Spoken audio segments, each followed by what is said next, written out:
Hey there. Welcome to Combat Painter's Tabletop Winner Baseball channel.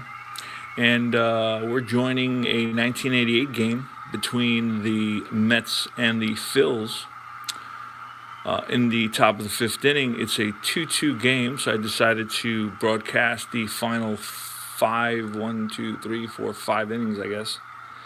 And I try to get a setup here where I could get the most bang for the buck. As you can see, I'm trying to get a little bit of the scorecard. And then the setup I've designed. Hey there, man.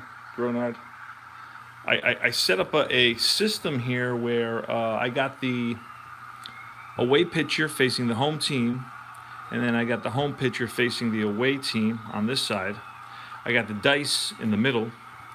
I still can't get the whole thing in the picture, though, as you can see, because I kind of, unless I flip over the scorecard, just kind of fold it in half, and that would give me this half of the half that I'm using right now. This is basically what you're seeing is what's gone on so far. It's a 2-2 game here in the top of the fifth inning, and there's really no way to push this into view at this point. But it's Doc Gooden on the mound for the Mets. He struck out the side and retired 9 in a row. And it's Kevin Gross, who was 12-14 with a 3.69 ERA in 232 innings pitched back in '88, pitching for the Phillies. And we're 2-2 here in the top of the fifth. Let's get started. It's going to be Mookie Wilson leading it off for the Mets. And it's off Wilson's card. It's swung on and missed. So that's a strikeout for Wilson. Second strikeout of the game for Wilson. And the fourth of the game for... Hey, Jerry. And the fourth of the game for Gross. So it's Kevin Gross now against Wally Backman. Backman is grounded out and struck out here in the top of the fifth. It's a 2-2 game. It's a 1-4. It's a hard hit ground ball to the third baseman. James across the diamond to Jordan, and it's 5-3, out number 2. Next is Greg Jeffries. Jeffries is actually, if you look at the previous game, he reached base 5 consecutive times, and with this game, he's singled in the first and tripled in the third. So he's reached base 7 consecutive times within the last 2 games. And let's see if he can continue to do that. Alrighty. Jeffries. Here's the pitch from Kevin Gross to Jeffries. And it's swung on and up the middle and through for a base hit. So that's 8 consecutive times that Greg Jeffries has reached base. So it's Darryl Strawberry with 2 outs here in the top of the fifth inning. Strawberry's grounded out twice. Here's a pitch from Gross. And it's off of Gross. It's a 4. It's a fly ball, center field X. Center fielder is a 3. And that's a 3. That may be trouble. And no, he makes the catch. A nice running catch by Von Hayes playing center field for the '88 Phillies. So Mets get 1 hit, no runs in the top of the fifth. We'll go to the bottom of the fifth. It's going to be the bottom of the order, Jelson Gross, and then it swings around to the top again. So it's going to be Doc Gooden. He struck out the side in the fourth. And it's Chris James. James is singled and struck out. No, it's going to be Gels starting it off. Steve Gels, who's flied out. And it's off of Gooden, 6-11. And that's a swing and a miss, down on strikes. That's Gooden's 4th strikeout in a row. Out number 1. The pitcher now. Pitcher hitting card 2. For Kevin Gross. And it's going to be off the pitcher's hitting card. It's going to be a 2-4. And that's a line drive base hit for the pitcher, Gross. So Gross is on at first. Gross Gross is on at first now, and it's one out here in the bottom of the fifth, and it's Phil Bradley. Bradley batted .264 with 11 home runs. The pitch from Gooden. It's a hard hit ground ball right at the shortstop. Johnson flips to Bachman, back to first. 6, 4, 3 double play. The Mets turn it and get out of the inning. No harm, no foul. With that single for the pitcher, Mets got out of it in the next batter. We go to the top of the sixth now. It's going to be McReynolds. McReynolds doubled and then popped up to the third baseman. Here's the pitch from Gross. And that's a deep drive lifted into the gap. And that's going to drop in there, one hop to the wall, hustling around first and into second. And here's the throw, and McReynolds is safe with his second double of the game.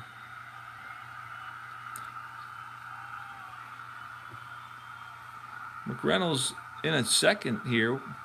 With the Mets have the go-ahead run now at second base in scoring position for Howard Johnson, Hojo.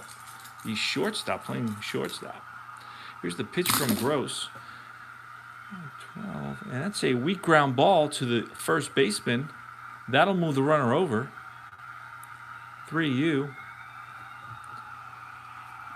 So Johnson gets some high fives for moving the runner over. And it's Dave Magadan. Here's the pitch to Magadan. The infield's going to be in for the Phillies here in the sixth. That's a line drive. Base hit.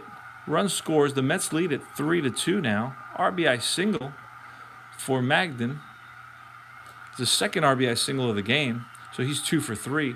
And next is Mackey Sasser, who's 0 for 2. Mackey Sasser playing catcher. He's a part-time catcher. He's in there for Carter. Gary Carter is the Mets 1988 everyday catcher. Using the actual lineup, so when you're listening to this, you're actually, these are the players that played on that day. Here's the pitch from Gross, and 1-9, and that's going to be line into the gap, and that's going to get cut off, and it's going to be, Sasser's going to hold at first base, but making it over to third is Magadan. So it's first and third now. So Gross is facing a little trouble here in the top of the sixth inning. He's given up 3 hits with only 1 out. A leadoff double to McReynolds and then a single to Magadan and Sasser. And that's going to be Doc Gooden. And they're going to let Gooden hit away here in this situation. He's pitcher hitting card 3, a 1-5. And that's a ground ball to the shortstop. And Gels flips to Samuel. Samuel back to Jordan. It's a 6-4-3 double play. And the Phils get out of the inning. The Mets do score 1 run and go up by a score of 3-2.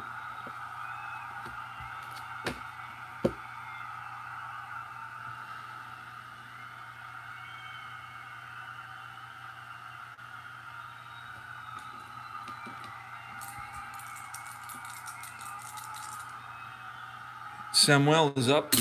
Here's the pitch from Gooden for a 9er. It's a fly ball lifted to center. 1 away. Von Hayes, 3-8, and that's a swing and a miss. Strikeout number 7 for Gooden.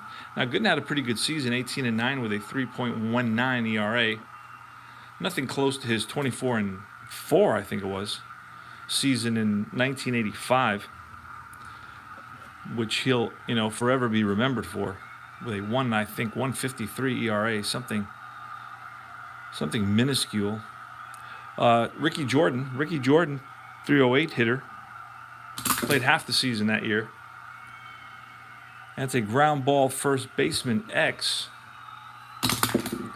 First baseman is a 4 for the Mets, is Magadan playing over there. And so it's, what do we roll, a 13. And we look at that. And that's going to be an out. So Magadan makes the play for out number 3. It's 3 unassisted for the third out. Go to top of the 7th. Top of the 7th is going to be Mookie Wilson leading it off against Kevin Gross. Kevin Gross has given up 6 hits in the last 3 innings. 6-8, and that's going to be a split die, and that's caught by the shortstop. Line drive, that's caught by the shortstop. So Wilson hit it right on the nose, but right at the shortstop. Wally Backman.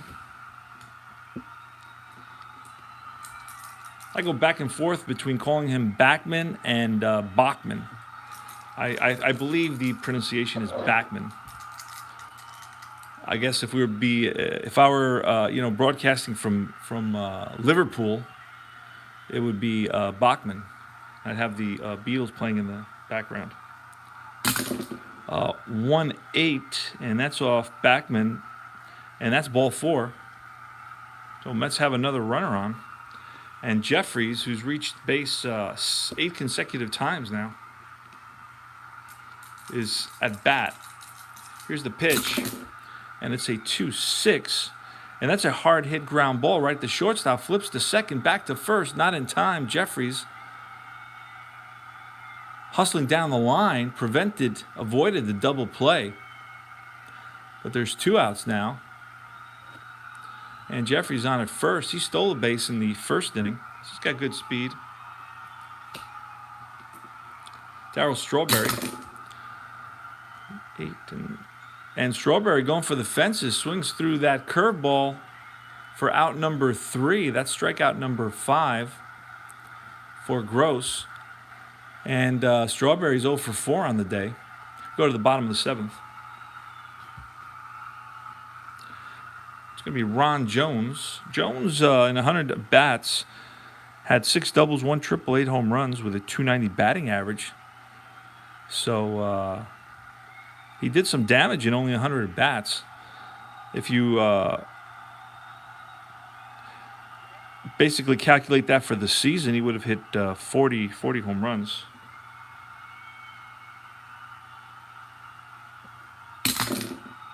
(1-7), Ron Jones, the pitch from Gooden. And that's a split die. 1-16 is a base hit center field. So Jones, with his first hit of the game, he's 1 for 3 now. Next is going to be Lance Parrish, the catcher. So the tying run is on base now for the Phillies in Jones. And Jones is not a good base stealer, but he's got decent wheels. And Parrish is going to swing away. That's a hard hit ground ball right at the third baseman. Jeffries to Backman. Back to Magadan. 5, 4, 3, double play. So Parrish hits into a double play. Erases the leadoff single by Jones. And Chris James, the batter. And that's a split die. And that's in the gap. And that's going to roll to the wall. James hustling around first, going for second, thinking about third. No, he puts on the brakes and gets back to second base. You don't want to make the third out at third base, so he thought about it, but changed his mind. And Jeltz now. Jeltz, the shortstop for the Phillies. Tying run is at second base. Now, Jeltz is a 187 hitter. So at this point, I hate to start the pinch hitting train, but what are you going to do here? Yeah, Lance Parrish. I remember him with the Tigers. Good call there. Good call. Remember that. I mean, before getting to the Phillies, he was a Tiger catcher, I believe. Right? Well, not through in other words, he wasn't a Tiger catcher through the 90s, but he was a Tiger catcher maybe from the late 70s through the early 80s. I believe. I don't know. I could be wrong, but I think that's what my memory serves me. But I could be wrong. All right, we're going to bring up Bob Dernier, 289 hitter. See if he can drive home that. Well, if we bring Dernier, I mean, the issue is that Mets manager is probably going to walk him to pitch to Gross because this is probably the best pinch hitter they have. Let me see if they have anybody else. They have 226, Mike Young, who they can bring up. They have Jackie Gutierrez, 247. You know what? They can bring in Gutierrez. They're going to bring in Jackie Gutierrez to pinch hit. And then he's going to stay into play shortstop. Okay, so let's see what happens here. They're going to pitch to Gutierrez. They don't want to face Dernier. So here's the pitch to Gutierrez from Doc Gooden here in the bottom of the seventh with 2 out. Tying run at second base in Chris James. Chris James has decent wheels, 1-14, but with 2 outs, he's running 1-16, so it's 75% success rate. And here's the pitch from Gooden, and that's off Gooden's card, and that's a fly ball, hit the center field, and Wilson chasing it down and makes a nice running catch. So Doc with a good pitch and gets the pinch hitter Gutierrez to fly out to center. Hit it fairly well, but not enough to do any damage. So we go to the top of the eighth now. It's still 3-2 Mets. It's going to be McReynolds, Johnson, and Magadan versus Kevin Gross, the starting pitcher. Here's the pitch to Kevin McReynolds, and that's a deep drive into the gap, and that's going to drop in there again. This looks like it's going to be, yes, McReynolds in to second base with his 3rd double of the game.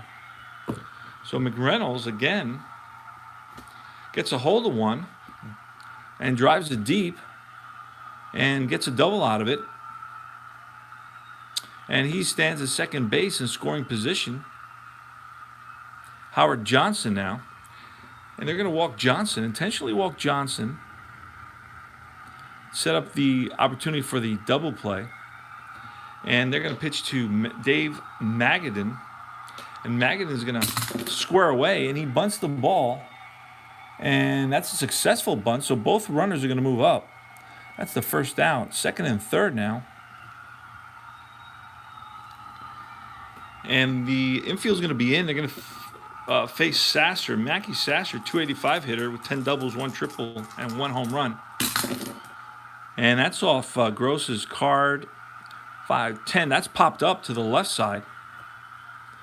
First baseman Jordan calling for it, so that's out number 2, and now it's going to be Doc Gooden. Doc Gooden.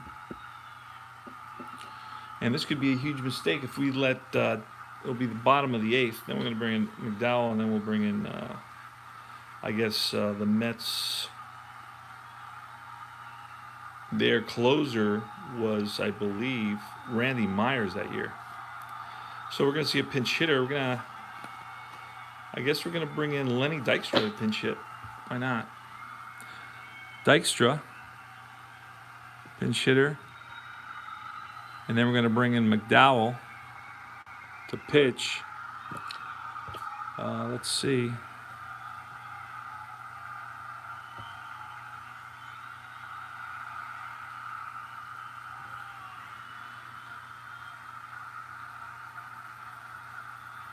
So we're going to bring in McDowell after that.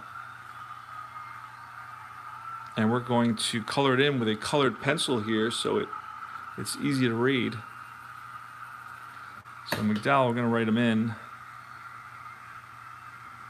And we had Gooden. Gooden went 7. Did a pretty nice job. Kept him to 2 runs. And it's Lenny Dykstra. So here's the pitch from Kevin Gross to Lenny Dykstra. Dykstra batted 270 in 400 at-bats, 19 doubles, 3 triples, and 8 home runs. And that's going to be a 5-7 off Gross's card. A 5-7 is a ground ball to second base. And that is Samuel, but it's an X. Samuel is a 3. We roll a 4, and he grabs it and makes the throw right just in time, and he gets Dykstra by a step. for the third out.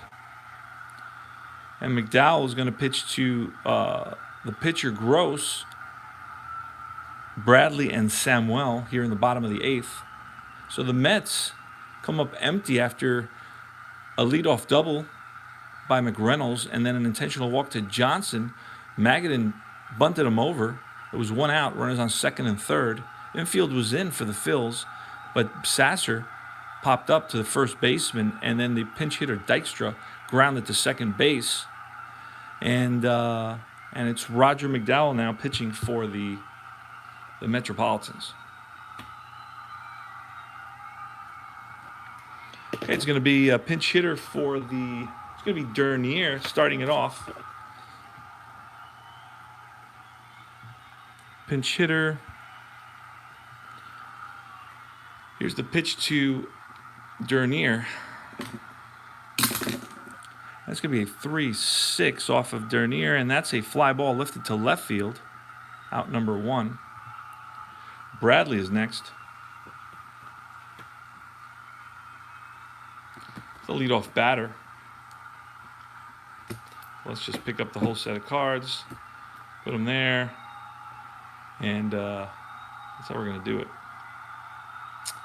All right, Bradley, let's get the pitch to Bradley. McDowell sets and deals. And that's line drive, base hit for Bradley. Bradley's a C base stealer. So we're not going to probably send him. But next is Samuel.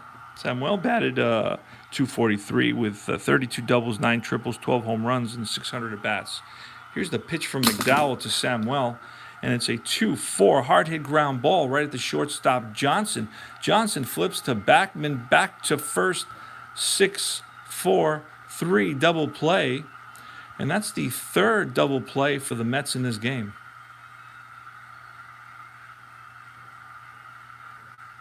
Go to the top of the 9th now.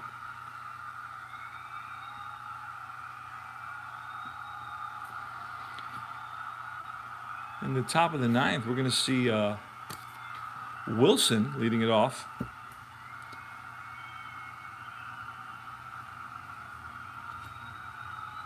And we're going to have a new pitcher for the Phils. It's going to be Greg Harris.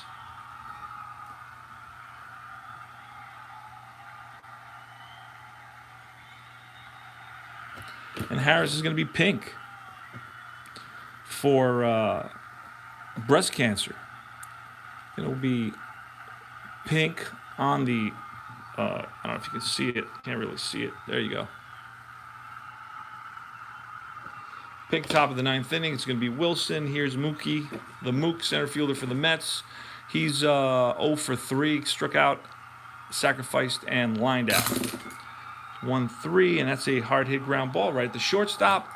Over to first. 1 away. Backman. Wally is 0 for 3 with a walk. Pitch from Harris. Say 3-6. And that's a line drive base hit for Backman. Backman on at first. It's a B base stealer. And Jeffries, who made his first out after 8 consecutive times reaching first base, or getting on base, if you will, hit into a fielder's choice. Pitch to Jeffries. Oh, where'd that? Let's see, 4, 8. And that's ball 4. First and second now. And Darryl Strawberry. He can put this game on. One swing of the bat can be trouble. If Strawberry connects here with 2 runners on and only 1 out in the top of the 9th. 6-6. And that's a swing and a miss. Strike 3 for Strawberry. 2 outs. And it's Kevin McReynolds. McReynolds is 3 for 4 with 3 doubles. That's a fly ball, center field X. It's Von Hayes. He rolled a 12. Hayes is a 3. And that's going to drop in there for a single.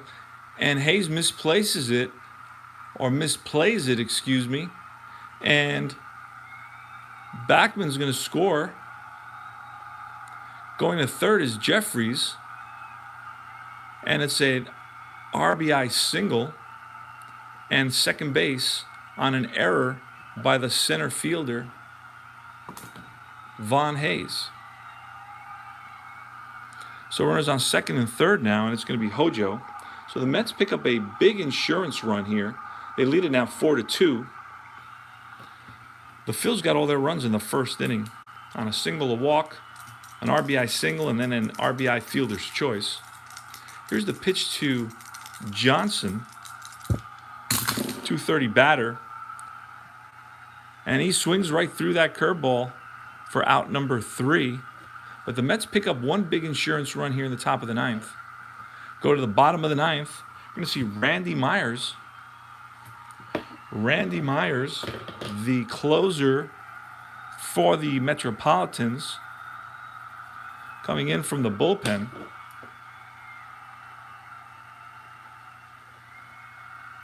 He'll be facing Hayes, Jordan, and Jones. Here's the pitch from Myers. Myers was 7-3 with a 1.72 ERA in 68 innings pitched. So he was rather effective.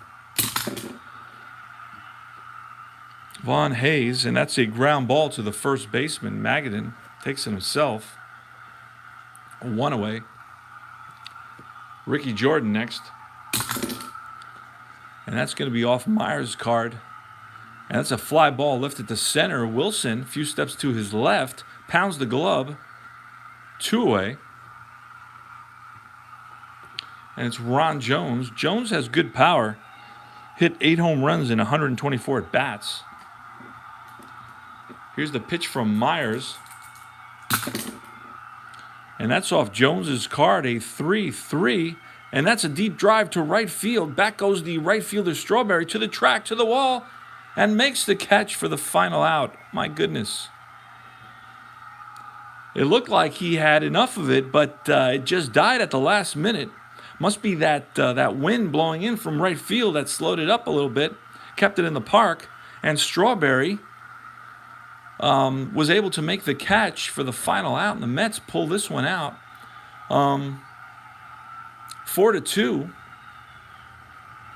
That home run wouldn't have been enough, but it was exciting. And Mets win it. The victory goes to Doc Gooden, who went 7 innings. Gave up 2, 3, 4, 5 hits, 2 runs. He walked 1 and struck out 7. No home runs. And Randy Myers is going to get the save. Loss goes to Gross. And that's all she wrote for the Mets versus the Phillies here in Philadelphia. My 1988 season. I actually picked up 2 sets of cards. I picked up 1 set of cards that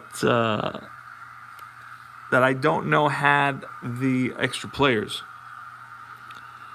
But they were very, very clean, and they came with the box, and the box looked really nice.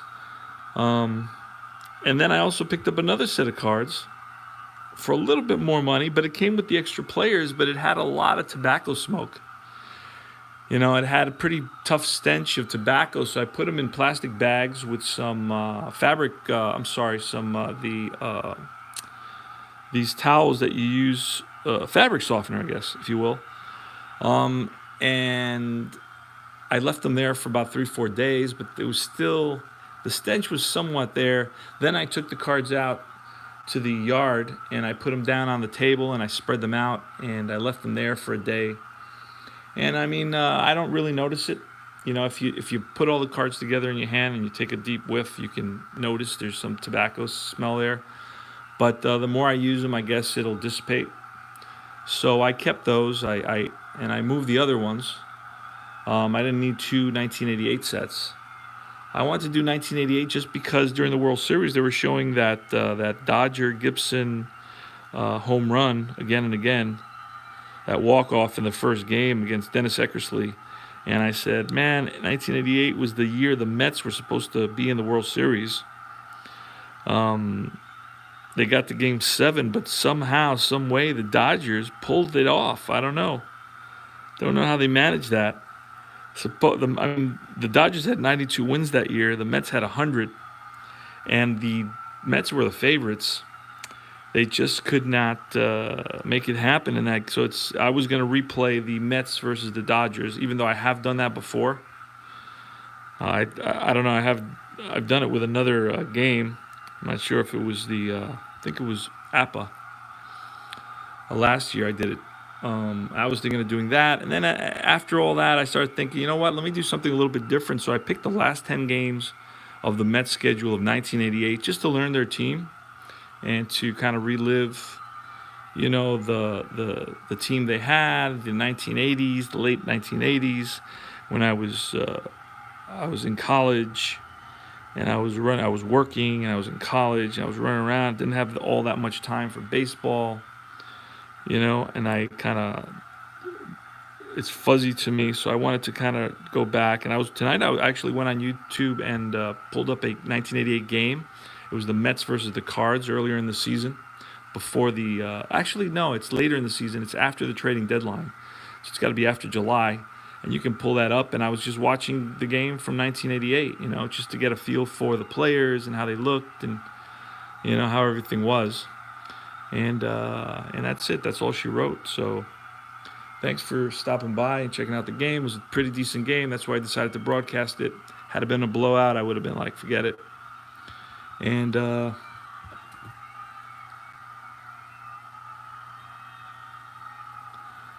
so the Mets got that big insurance run in the ninth inning when Backman singled, Jeffries walked, and then that line drive to center field that Von Hayes misplayed. It allowed, Backman would have scored anyway, so it is an RBI for McReynolds, but it allowed McReynolds to go to second and for Jeffries to go to third. Did you win a lot of money in 1988? It was a good season. Yeah, so the Mets picked up that ninth inning insurance run with the McReynolds single, and then Johnson struck out right after that with second and third. But Randy Myers came in, and it was in the bottom of the ninth, and it was lights out. He got Hayes to ground out, then Jordan to fly out, and then Jones to fly out to right. Deep fly ball that Strawberry caught at the warning track. So, yep, that's the story. Now I'm reading a couple books. I'm reading 1969 Miracle Mets, and I'm reading Keith Hernandez. I'm Keith Hernandez, about the, you know, and 88 season is included in there. He was injured in the 88 season, batted in the 270s with about 11 home runs. So I'm reading that book, and I'm reading a book on Sandy Koufax, one of my other replay favorites. And doing Sandy Koufax is 62, 63, 64, 65, 66. I mean, the guy was a monster, man. 25 wins, 26 wins, 27 wins, 300 strikeouts, 300 innings every year. Mind-boggling. Four no-hitters, win the pitching triple crown 3 times. Sandy Koufax, it's a monster. I got his poster up on my wall here. All right, I'm going to take off. Thanks for stopping by. Check you out soon. And it's Combat Painters signing off. Mets win it 4-2. 1988.